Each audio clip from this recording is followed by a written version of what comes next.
State's office says it's concerned with political activists engaging in ballot harvesting.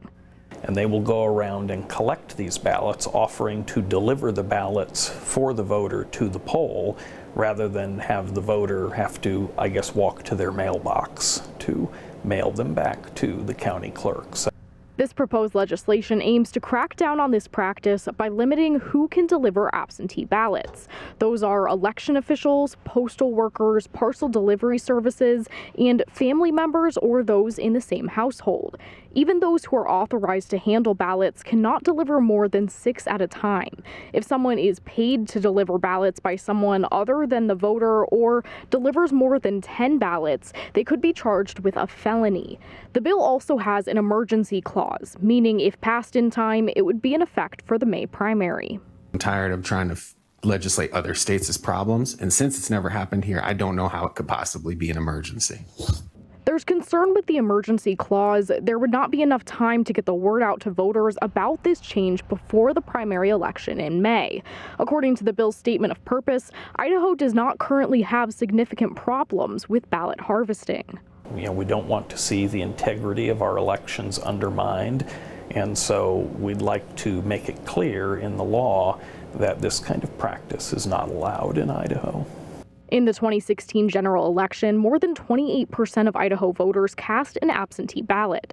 Opponents of House Bill 547 say the bill would make it harder for many of these Idahoans to vote in future elections. What is the compelling reason for making it more difficult or impossible for the disabled, the elderly, reservation residents, those in care facilities, the sick, and those lacking transportation to exercise their constitutional right to vote? It doesn't exclude nursing home staff or hospice care personnel. So correct me if I'm wrong, Chairman, but wouldn't someone in hospice care need assistance getting their absentee ballot to the mail? Others pointed out the potential unintended consequences this bill could have if passed. I just don't think that the state should be in the business of criminalizing and making things a felony. That in rural communities like where I'm from is a longstanding tradition of helping each other out. A similar bill was passed in Arizona in 2016 and immediately faced legal challenges. The Supreme Court upheld the law over the summer.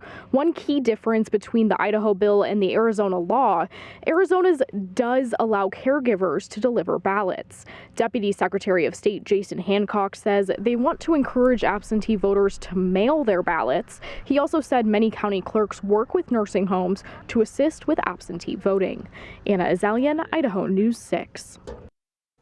Well, some who are opposed to House Bill 547, they say it's a solution where there isn't even a problem. And as we've reported, the Idaho Secretary of State's office performed recounts after the November 2020 election, says they found 0.1% margin of error. A political science professor at the University of Washington says voter fraud, both in person and absentee, is rare. Across